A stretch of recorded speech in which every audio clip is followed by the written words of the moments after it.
pero sí fue muy fuerte. Mi sensación a nivel espiritual es como que yo tenía una fotografía de mí misma, una fotografía de 30 y pico de años, y el año pasado le tiraron un baldazo de agua y esa imagen de mí misma se empezó a borronear y de repente no sabía quién era. Digo, con toda la sutileza que imaginen que tiene eso. O sea, obviamente días donde sí me sentía angustiada, días donde sentía que me podía comer el mundo directamente de un bocado. Ella es Paula Coan. Difícilmente te darás cuenta que es argentina. Tiene una capacidad increíble de adaptarse a los diferentes acentos. Y lo que ocurre es que no solo es actriz, sino que también es cantante. Por tanto, entiende perfectamente cómo el componente musical influye a la hora de incursionar en los diferentes acentos. También nos habla de la diferencia que existe entre la astrología y los famosos horóscopos. Finalmente veremos cómo ella es capaz de conectar los puntos a través de todas estas disciplinas que ella maneja: la actuación, el canto, la astrología y también un profundo conocimiento del psicoanálisis. Yo soy Ricardo Mitrani. Y yo soy Jack Goldberg y esto es De Dientes para Adentro. De Dientes para Adentro, escudriñando las grandes historias de nuestros pacientes. Bienvenidos a este episodio de Dientes para Adentro, donde tenemos el placer de contar con Paula Coan. Ella es oriunda de Buenos Aires y es actriz y cantante. Actualmente se encuentra como parte del elenco de una muy simpática obra de teatro que se llama Hugo, Paco y José Luis, que se presenta en el Teatro Libanés. Acabamos de estar y la verdad tenemos que recomendarla muchísimo. Paula, querida, bienvenida a De Dientes para Adentro. ¿Cómo están, mis queridos? Qué placer estar con ustedes. Bienvenida, Paula. El placer es nuestro y gracias por compartir con nosotros este espacio. Y pues, ¿por qué no empezamos y nos vas contando qué es lo que te hizo venir a México? Híjole, ¿qué me hizo venir a México? Pues fue una decisión en conjunto con mi marido de no tenemos papeles, pues marido. Y él es cocinero, es chef y tenía una gran oportunidad de abrir su restaurante en algunos sitios del mundo. Y cuando él me empieza a decir esas posibilidades, yo le dije, o sea, no hay manera, güey, que me lleves a Miami, no hay manera. Y cuando me menciona México, la verdad es que estoy completamente enamorada de su país. Sí tuve la oportunidad de visitarlo en muchas ocasiones, sí recorrí México y siempre me quedé muy impresionada de su cultura, de su arte, de su gente.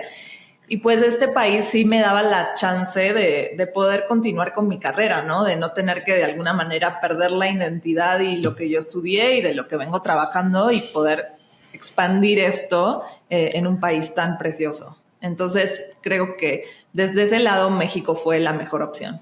Déjenme aclarar algo para todos los que nos están escuchando. Paula es muy humilde, pero su esposo es Tomás Calica, el chef de Michigan, este restaurante que está reconocido como uno de los mejores 50 restaurantes de Latinoamérica. Estuvo en el número 15, un espectáculo de restaurante, y no es nada más un cocinero, es un artista y es increíble. Así que, pues qué bueno que estás en México, Paula, sí, y que puedes compartir con nosotros este espacio gracias a ese movimiento que tú y Tomás tuvieron hace unos años. Ya que dices eso, obviamente no quería minorizar a Tomás. Me parece que Tomás es un artista conmovedor. O sea, yo creo que él a través de su cocina conmueve y lo más increíble de Tomás es que no importa qué lo pongas a hacer, porque bueno, hoy sí se dedica a la comida judía de todo el mundo, ¿no? Y a esta fusión.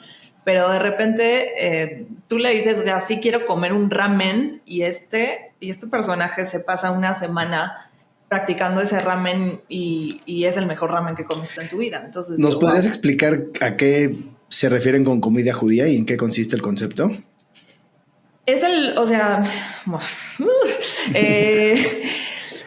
La comida judía es el mapa culinario más grande de casi de todo el mundo. Entonces, lo que hace Tomás, luego de haber vivido 10 años en Israel y con mucha cultura desde su niñez, él reúne las recetas de las abuelas y hace su propia interpretación de todo eso. Entonces, es una comida de autor. Sí te vas a sentar ahí y si tienes un origen judío te vas a sentir muy identificado, pero también te vas a sentir muy revolucionado. Entonces, es súper de autor lo que hace y es exquisito.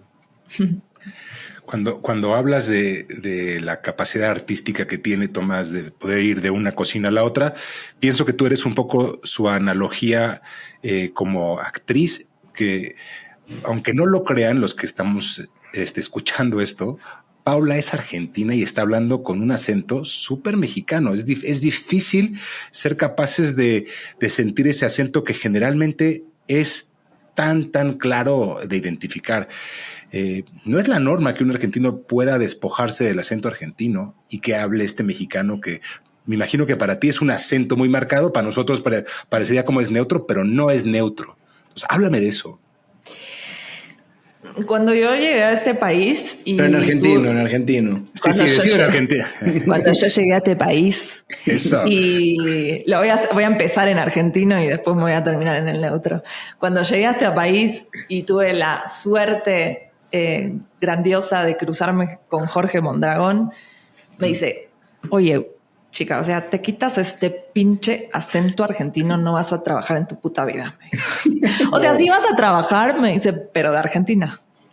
Yo me quedé así y le dije, ok, pásame todos los teléfonos y me puse a estudiar y a darle, porque sí, Ricardo, es completamente diferente. No es solo una manera de colocar la voz, de cómo ustedes dicen yo y nosotros decimos yo, sino también es una idiosincrasia diferente.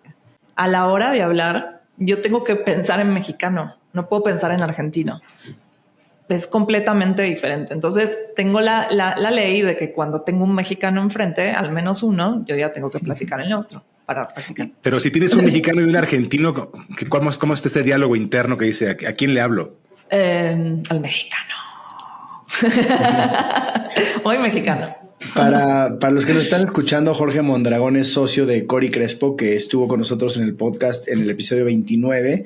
Ellos son socios en Colors, que es esta agencia de talento de las más reconocidas y famosas en México. Y pues, como dices, Jorge es una gran persona, mejor conocido como Mondra, y pues muy peculiar. Lo amo. Es familia para mí aquí porque sí nos abrazó desde el primer inicio y no es tan fácil que te abracen en un país nuevo con todo lo que significa el desarraigo, ¿no? O sea, no tener familia, no tener amigos, no tener un contacto que sepa quién eres o qué puedes hacer. Entonces sí recuerdo que me dijo, te voy a tomar, me dice, porque eres argentina talentosa y piensas como un hombre. Me dijo, ok, vamos. ¿Qué es eso de piensas como un hombre? A ver, cuéntame. Es que yo crecí con mis hermanos varones, entonces sí creo que de alguna manera, pues sí tengo ese costado de pensar de una manera quizás un poco más simple ciertas cosas. O sea, soy muy compleja. O sea, el día que venga Tomás, mi Dios, lo que va a decir ese güey. Pero sí también creo que puedo ponerme rápidamente en la mente de un masculino, porque crecí con mis hermanos y además creo que... Bueno, ya lo platicamos contigo, Ricardo. O sea, sí vengo haciendo un profundo estudio del ser humano hace muchos años y pues sí me gusta todo lo que tenga que ver con la profundidad del ser y qué significa ser un hombre en el mundo y qué significa ser una mujer. Es completamente diferente. O sea, no va por la misma vía. Te escucho y no puedo dejar de pensar cómo esos recursos te ayudan a la hora de la actuación, ¿no? Porque también como que te sitúas mucho más en tu personaje, te sitúas mucho más en la posibilidad que tiene tu personaje con respecto a los diálogos con otros personajes. Ahora que te vimos este fin de semana, que no tienes un papel fácil en esta obra, de hecho diría yo que es un personaje de alta complejidad, y aún y así consigues la conexión, ¿no? Entonces, yo creo que esto que estás diciendo tiene mucho que ver. Mira, este personaje no estaba escrito, o sea, fue a base de locuras. O sea, no está escrito. Fue que me hayan dejar rienda suelta a esta locura que los artistas tenemos. El personaje es un emigrante, sí me toca hacer en Argentina, pero no estaba escrito porque era la reversión de una reversión de una reversión. Y entonces entre el director y mis compañeros tan adorados y tan generosos, me dejaron probar. Y en el probar, el 80% es equivocación y un 20% de acierto. Entonces sí es un proceso arduo y de mucha complejidad, como bien dijiste, donde vas afinando el instrumento y vas afinando el personaje, y hasta que no llegas a ese público y lo puedes probar y decir qué mamada estoy haciendo o qué bien esto. Perdón, hay palabras que no sé si están ok o no, pero ustedes... Todo está perfecto. Sobre todo que te salen tan bien que están perfectas. Entonces sí, hubo un proceso de mucho ensayo y también mucha limpieza, ¿no? Limpieza y de que sí, que no. Sí me pasó de meter algunos chistes muy argentinos que me dijeron, oye, quita porque es mucho para México. Pensábamos un poco en otra vez, ¿no? ¿Cómo se conecta el cerebro para poderse comunicar? Olvídate en un idioma, en un acento o ser lo más, digamos, costumbristas de utilizar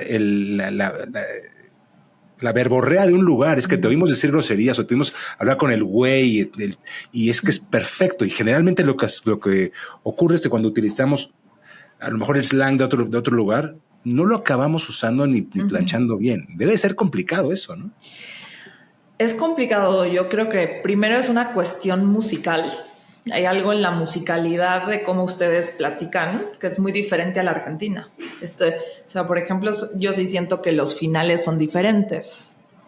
Si yo tuviese que decir eso en argentino, diría, es que los finales son diferentes, ¿entendés? Es la cantaleta. Es la cantaleta. Yo caí en cuenta cuando estuve en Argentina y que es muy italiano, ¿sabes? Es es la cantaleta italiana, entonces vos sabés cómo te escuchás y de repente parecería que son esos inmigrantes que llegaron de Italia que así empezaron a hablar, ¿no? Entonces me da eso y tiene que ver con esto que vos mencionás, que es la musicalidad de cómo vas articulando las palabras, ¿no? Exacto, exactamente eso. Y ustedes los mexicanos sí tienen uno de los neutros más neutros, porque si tú escuchas el colombiano, sí es neutro, pero no es, o sea, tiene una musicalidad muy, muy marcada. Si escuchas al venezolano también, bueno, el chileno, o sea, sí la tiene jodida ese. Y ustedes los mexicanos tienen ese neutro más neutro mexicano que quizás yo creo que es el que más elige a la hora de hacer, por ejemplo, una serie audiovisual. Es el más neutro de todos, ¿no? O sea, dentro de los neutros a mí se me hace el más neutro de todos. A mí me pone nervioso cuando nos imitan, por ejemplo, los españoles, algunos amigos españoles que empiezan a imitarnos con el acento español y quieren sonar a Speedy González y no se parecen. No, y además ese neutro, ese no es un neutro, ese es un mexicano del norte. O sea, el mexicano del norte es espectacular, pero no tiene nada que ver con el mexicano de Ciudad de México. No, o sea, ustedes también tienen diferentes acentos mexicanos, depende de dónde vengan. Oye, Paula, ¿y cómo fue dejar una carrera que ya eras reconocida en Argentina, que hablabas de contactos, hablabas de gente, hablabas de amigos, y llegar a un país a empezar desde cero, emocionalmente y personalmente? ¿Cómo fue eso para ti? Y para mí fue muy fuerte porque primero que llegamos aquí con nuestra niña de 10 meses, entonces también tenía un doble desafío esto, pero sí fue muy fuerte. Mi sensación a nivel espiritual es como que yo tenía una fotografía de mí misma, una fotografía de 30 y pico de años, y el año pasado le tiraron un baldazo de agua y esa imagen de mí misma se empezó a borronear y de repente no sabía quién era. Digo, con toda la sutileza que imaginen que tiene eso. O sea, obviamente días donde sí me sentía angustiada, días donde sentía que me podía comer el mundo directamente de un bocado, ¿no? O sea, los altibajos de mudarte de país y sentir que tu identidad sí se está perdiendo o que de repente es como, estoy arrancando de cero, porque yo no estoy arrancando de cero. O sea, entonces toda la confusión mental que eso requiere, el confiar en que las cosas se van a ir dando, pero nunca se van a dar en el tiempo que nosotros en general necesitamos. O sea, en general las cosas se dan cuando se tienen que dar. hay siempre como un proceso que tenemos que vivir, ya sea por karma o por lo que fuera. O sea, las cosas en general no son en el tiempo que uno desea. Estuvimos hace unos episodios también, Jack se acordará porque tiene la numerología mucho más clara que yo, pero estuvo aquí Horacio Pancheri, que nos hablaba de su viaje también profesional y cómo él llega a México buscando pues una especie, valga el término, de una tierra prometida, ¿no? Es decir, como, oye, voy a México porque ahí es donde la voy a romper. El Hollywood de Latinoamérica. El Hollywood de Latinoamérica. Es el ¿no? Hollywood de Latinoamérica. Y bueno, en su caso era muy claro, él tenía esta misión donde él tenía eso, pero en tu caso pues, viniste un poco arrastrada en el sentido de que tú tenías tu carrera ya y veniste acompañando y haciendo fuerte a tu marido para decir, venga, nos rifamos, pero tú dejaste tu carrera. Entonces, creo que esto que tú hablas del desmoronar de la imagen, que es fuertísimo, cambia completamente la narrativa. Sí, a ver, sí hay algo que el movimiento nace desde Tomás y esta posibilidad. Esa posibilidad se vuelve familiar, porque uno dice es una posibilidad familiar, es un crecimiento familiar. Obviamente que si las cosas salen bien, todos crecemos familiarmente. Pero bueno, yo soy muy aventurera, entonces es como, vamos a vivir esta aventura porque si no es ahora, ¿cuándo? ¿Y qué pasa si levanto la mano y digo, pues no soy feliz? ¿Qué pasa si hago esa aventura y luego de un tiempo digo, no soy feliz o hay algo que aquí necesito modificar? O de repente, o sea, creo que los seres humanos no estamos acostumbrados y es quizás de lo más difícil de afrontar la verdad de las cosas. Afrontar la verdad de las cosas requiere a veces movimientos muy complejos, muy incómodos.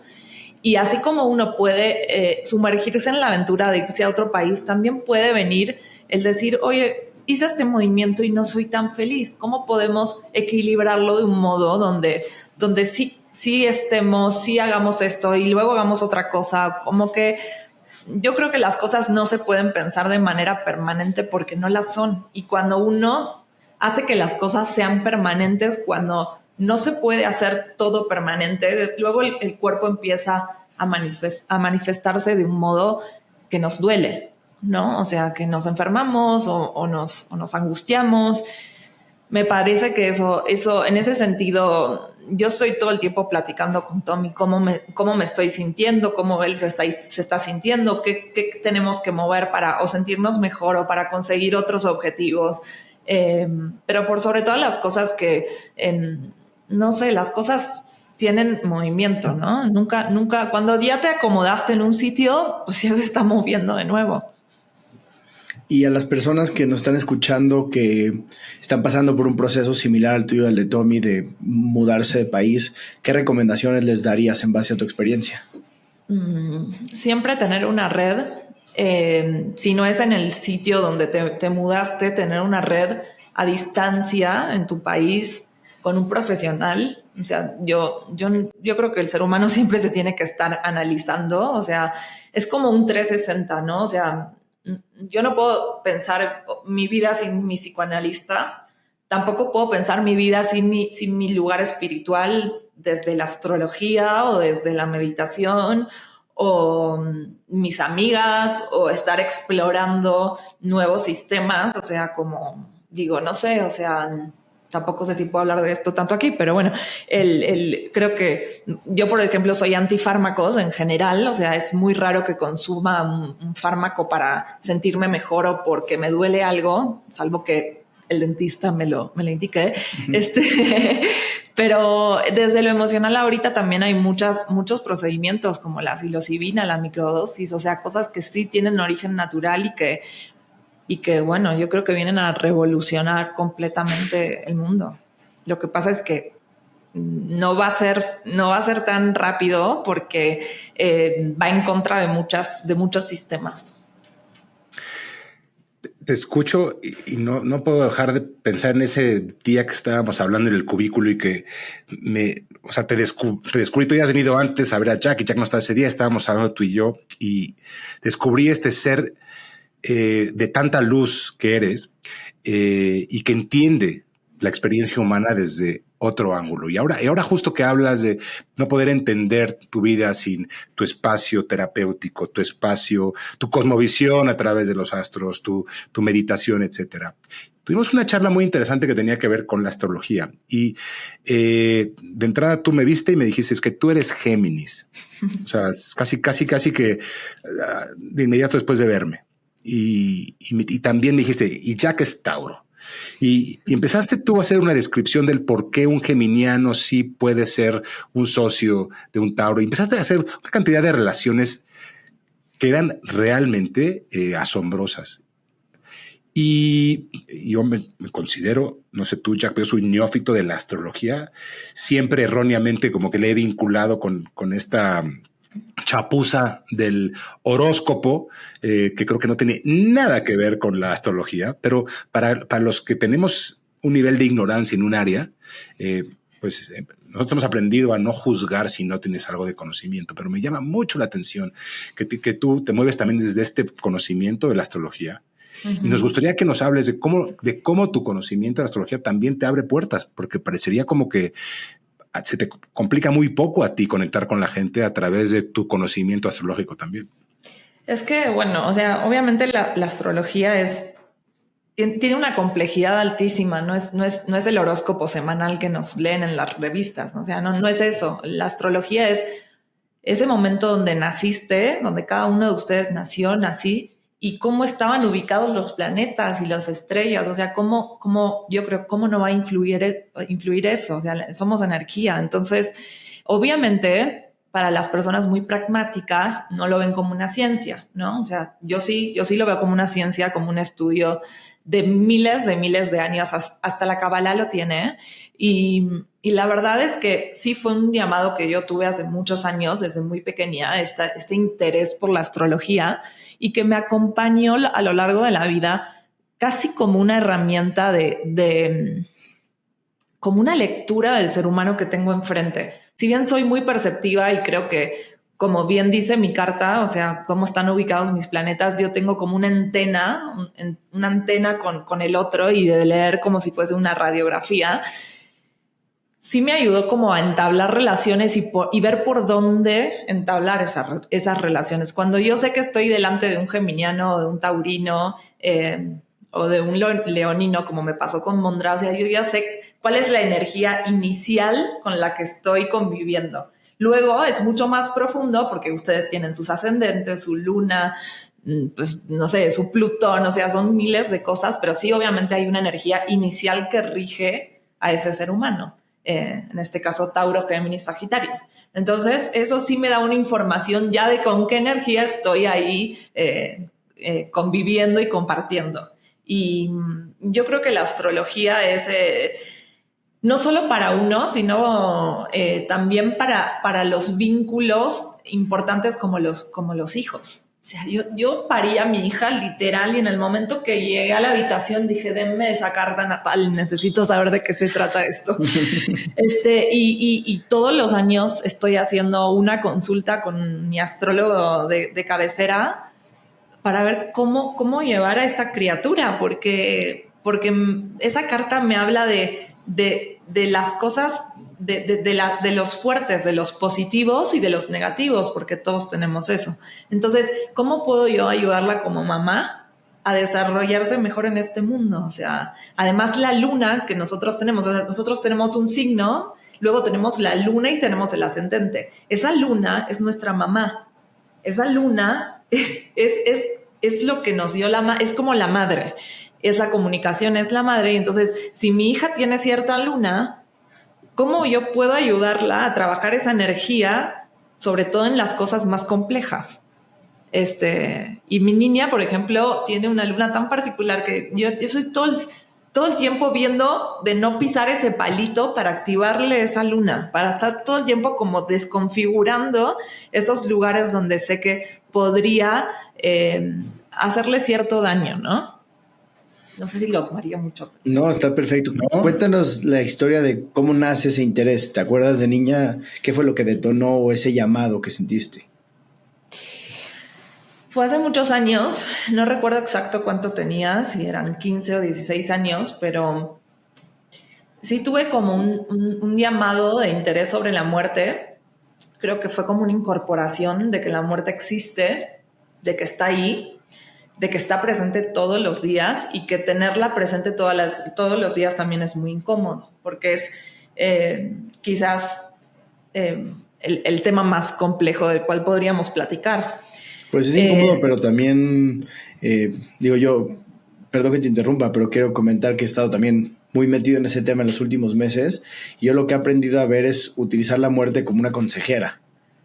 Y ver el lado positivo del tener presente la muerte también me ha ayudado a tomar ciertas decisiones en mi vida, porque entendemos que estamos por un tiempo limitado en este mundo. Exacto. Hay un autor que a mí me encanta, que de hecho era fanático de México, es Carlos Castaneda. Y Carlos, en uno de sus libros, dice que la muerte siempre está a 1 metro de distancia y que deberíamos vivir con esa sensación, que es insoportable. Pero si nosotros tenemos la sensación diaria de que la muerte está a 1 metro de distancia, entonces las decisiones que tomamos tendrían una verdad tan grande, tan incómoda, pero tan grande, porque pues sabemos lo limitado que es. Ahora, también en ese momento, cuando yo tengo este despertar que no fue tan amable, sino que me costó 1 año de trabajo psicoanalítico, es que yo no entendía el por qué. Digo, ¿por qué? O sea, si nos vamos a morir, ¿por qué? O sea, ¿por qué esto? ¿Por qué hago esto? ¿Por qué hago lo otro? ¿Por qué avanzo? Si siempre el destino final va a ser ese. Y entonces, luego de profundizar mucho con mi psicoanalista, o sea, sí llegué a la conclusión de que es la única pregunta que no nos podemos responder. Ni tú, ni yo, ni tú, o sea, nadie tiene esa respuesta. Por ende, nadie nos puede asegurar nada. Nadie nos puede platicar de qué se trata eso.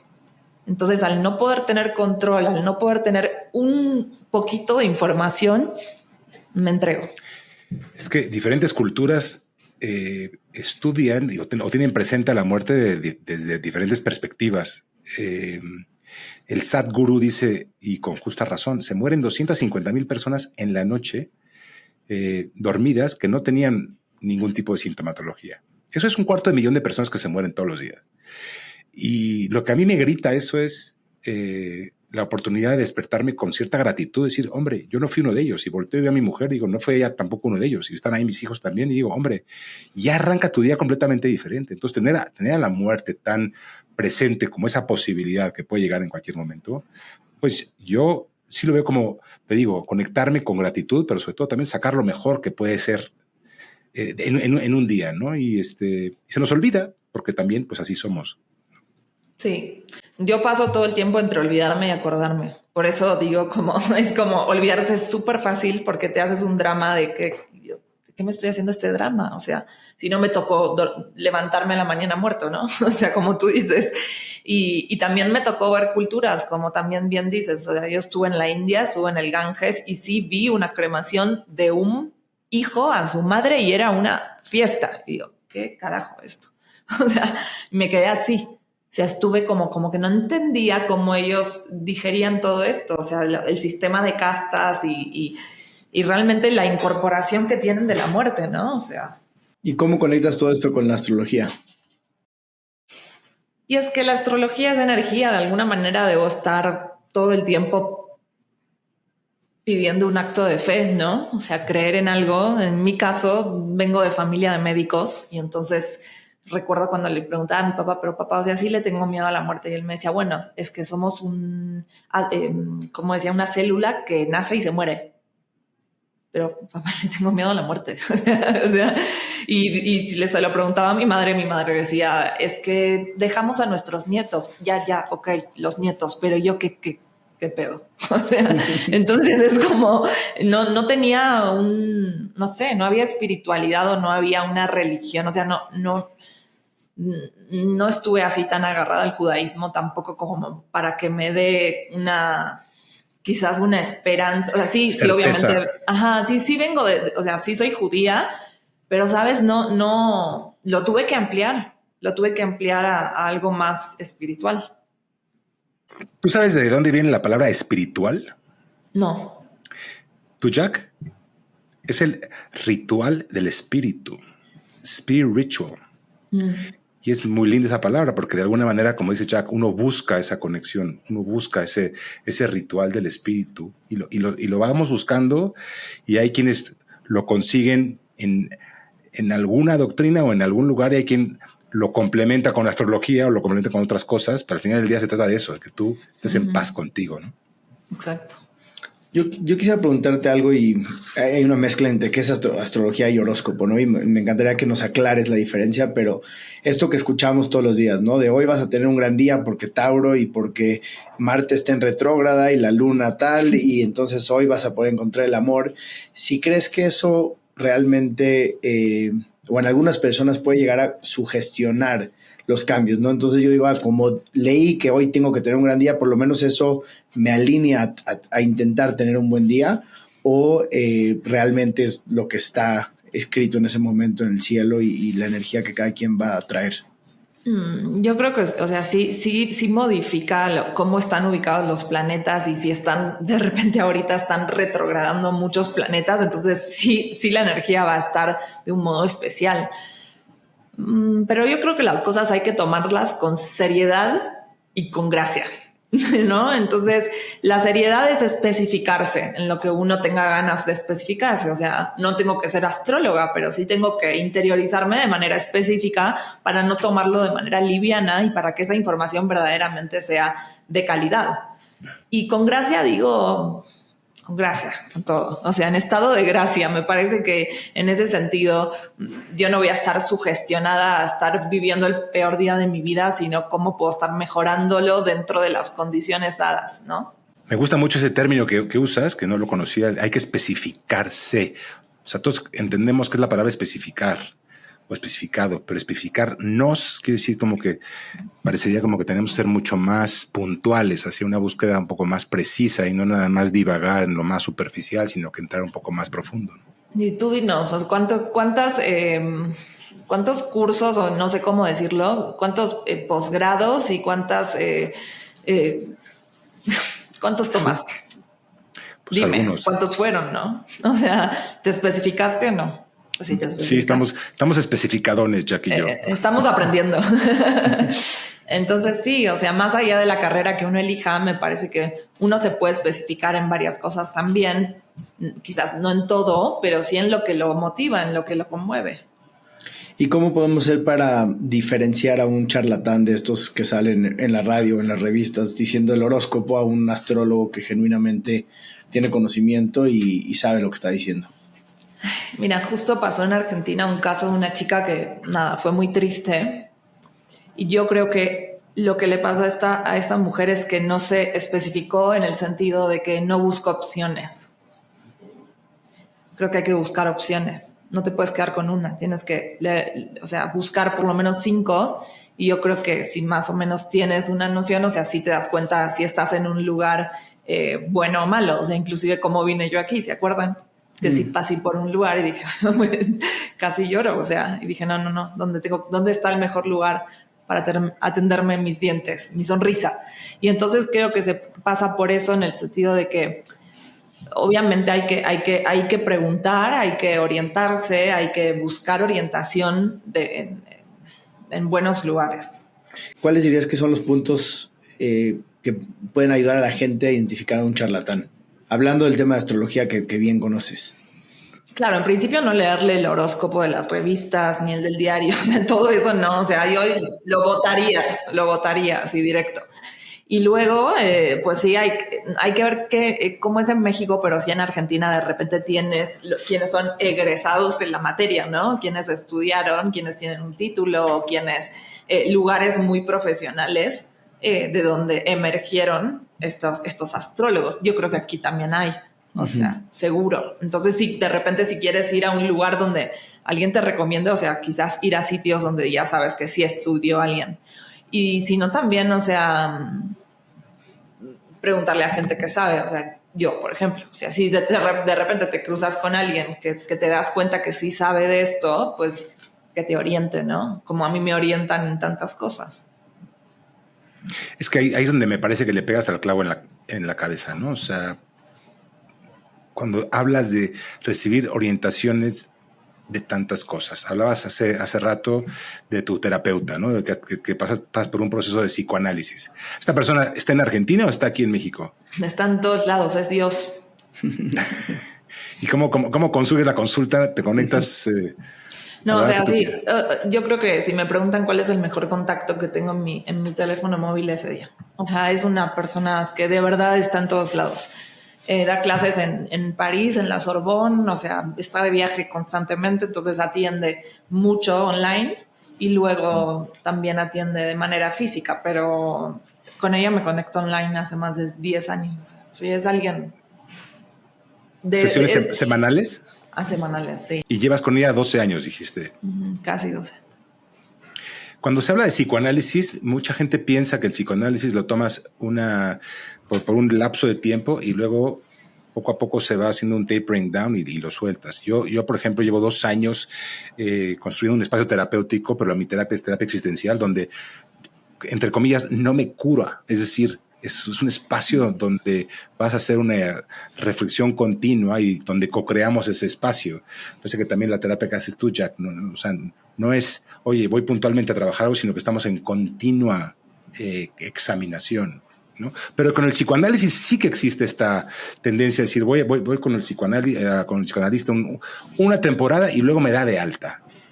En realidad no, el psicoanalista es muy complejo que te dé de alta. En realidad el psicoanálisis es de las terapias más largas que puedes hacer. Es muy difícil que un psicoanalista te dé de alta. De hecho, muy, muy, muy difícil. Es eterno, es eterno, es eterno, es eterno. Quizás sí hay terapias que son más cognitivas, es así, las cognitivas que tú vas y trabajas un hecho puntual, o sea, me está pasando conductual. Esto, y hago esta terapia de aquí a aquí, soluciono este problema, me voy y quizás vuelvo luego, como dicen ustedes, a resolver este próximo problema. En mi caso, no. Y por otro lado, ahora estás hablando de la parte terapéutica, ¿no? Pero también comentaste que tienes a tu astrólogo o astróloga que también te ayuda. Entonces, ¿cómo unes estas dos? Tengo 3. Una parte, 3. ¿Cuál es la tercera? No, tengo 3 astrólogos. 3 astrólogos. ¿En Argentina o hay alguno en México? No, mexicano todavía no. Uno que ahorita está en Israel y otros 2 que son argentinos. ¿Y coinciden entre ellos? No, es que los busco dependiendo qué estoy necesitando o qué me está pasando. No es lo mismo, como que hay veces donde busco una cosa o estoy necesitando entender algo muy puntual y siento como que cada uno tiene un lenguaje muy diferente y me da algo completamente distinto. Entonces, dependiendo del momento, es a quien acudo. ¿Nos puedes hablar darnos una idea de cuáles son las cosas que alguien puede estar buscando para que pueda entender qué persona puede proveerlos de esa información? Por ejemplo, una la busqué en un momento porque estaba estudiando la carta de mi niña y sí veía que había unos planetas como un poco confusos y muy, muy psíquicos y muy profundos. Y me pareció que esta persona tenía una manera de expresar esto de manera muy liviana, porque ya era pesado el tema en sí. Entonces ella tenía esta manera tan liviana, tan suave de convertir lo complejo en algo simple y hasta como una virtud. Y entonces la fui a buscar porque como sí me angustiaba, porque se trataba de mi hija, y me producía mucho temor ciertos planetas y la complejidad que eso traía, ella como que me dijo, oye, no es como tú lo piensas, o sea, es como mucho más suave. Mi hija tiene una carta muy espiritual, entonces ya lo sé y es como que va a ser una persona muy sensible y muy conectada con el otro. Entonces yo tenía miedo que ella chupe toda esa energía y sí me angustié. Y entonces ella me habló como de un don y no de algo complejo. Y luego, por ejemplo, mi otra astróloga la fui a buscar porque yo tengo luna en Géminis. Y la luna en Géminis es una luna comunicadora que no para de pensar ideas y de estar en todo y bla, bla, bla. Y a veces se me hacía como, ay, calla esta cabeza, o sea, es mucha información, no aguanto más. Y como ella tiene la luna en Géminis y es astróloga, quise conectar con ella porque ella tiene esa luna en Géminis y pudo trascenderla y pudo darme como herramientas para yo poder darle paz a esta lunita que me tiene tan inquieta. Y al otro, por ejemplo, lo fui a buscar porque, bueno, es que el día lo fui a ver varias veces y sí me hace como una astrología un poquito más predictiva en ciertas cosas. Y las veces que lo fui a buscar fue porque no encontraba el rumbo de hacia dónde iba, y él, como de manera un poco más predictiva, me dijo: oye, Paula, se viene este momento, hay que ver cómo se manifiesta, pero sí se viene este momento. O sea que los tres tienen telescopios diferentes, digamos. Sí. Pues a mí me gustaría preguntarte, desde luego que no somos una cosa o somos otra, y tú nos has enseñado durante todo este espacio que podemos ser muchas cosas. Entonces tú eres actriz, pero eres cantante, pero eres argentina, pero llegas acá y puedes ser capaz de diluir completamente el acento para conectar con la gente en México. Pero tienes una base de conocimientos profundos en astrología, pero también llevas un espacio terapéutico de 12 años.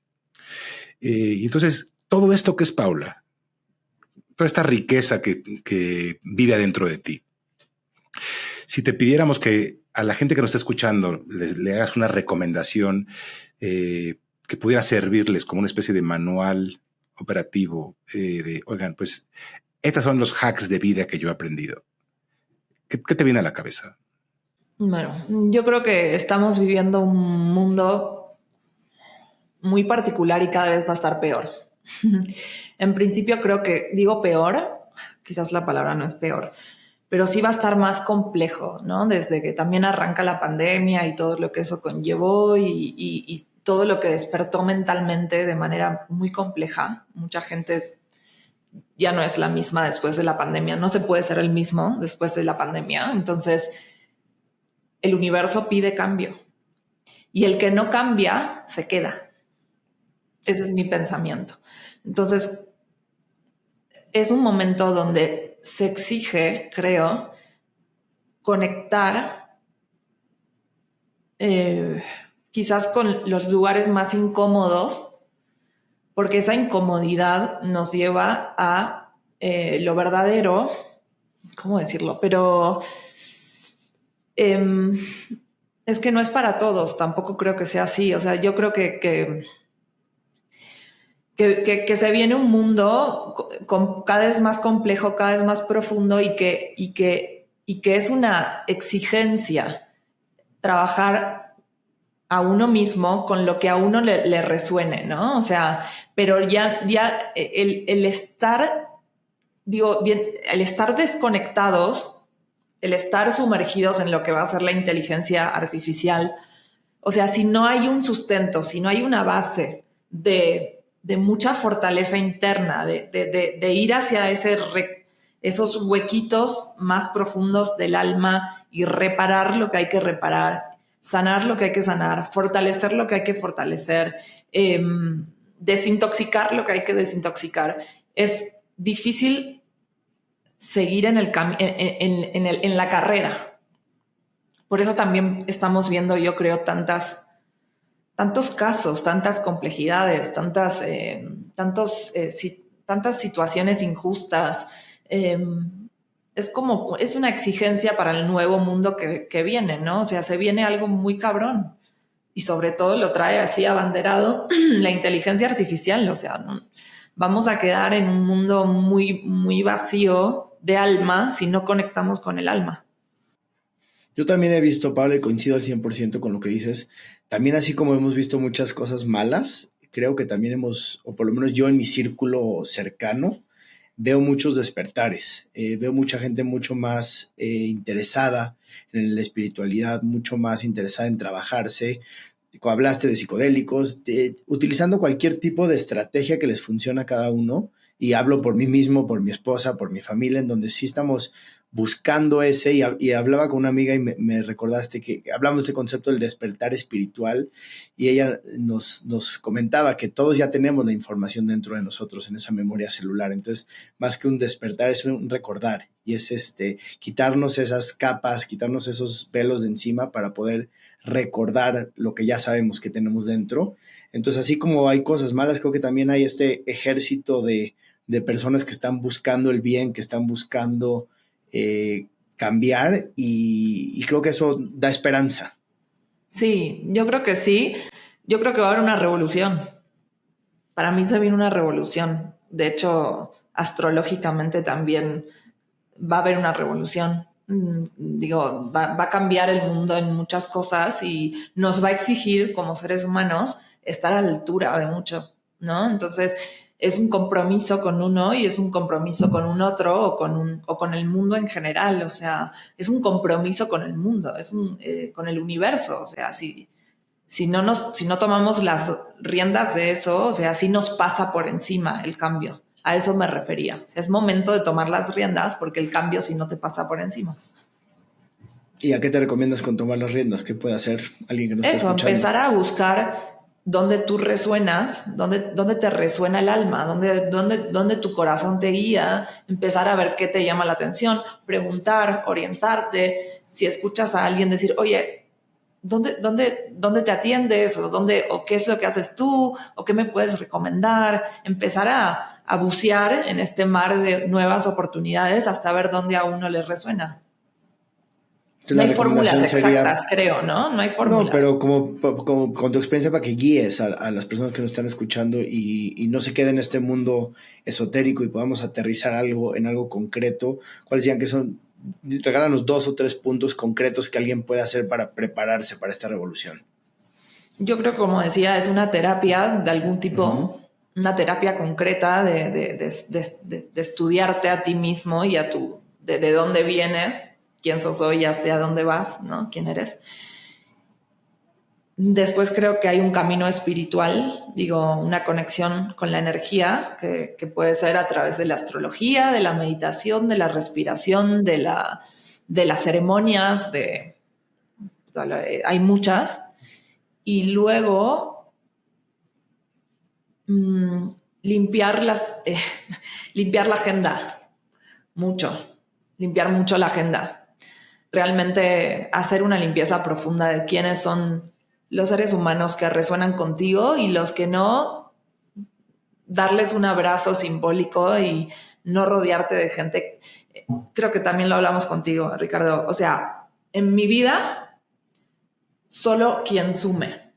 El que resta y empata, out. Lo digo bien, no lo digo mal. Quien sume.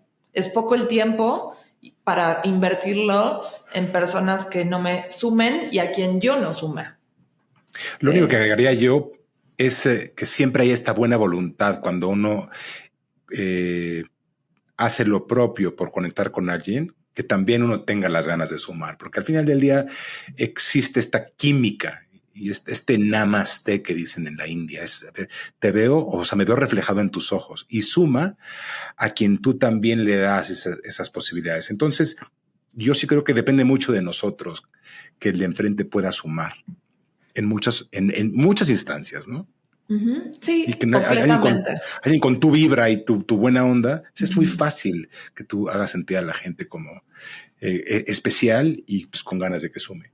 Uh-huh. Sí, creo, es un trabajo de a dos, pero también creo que es sano entender que a veces un vínculo tiene un ciclo.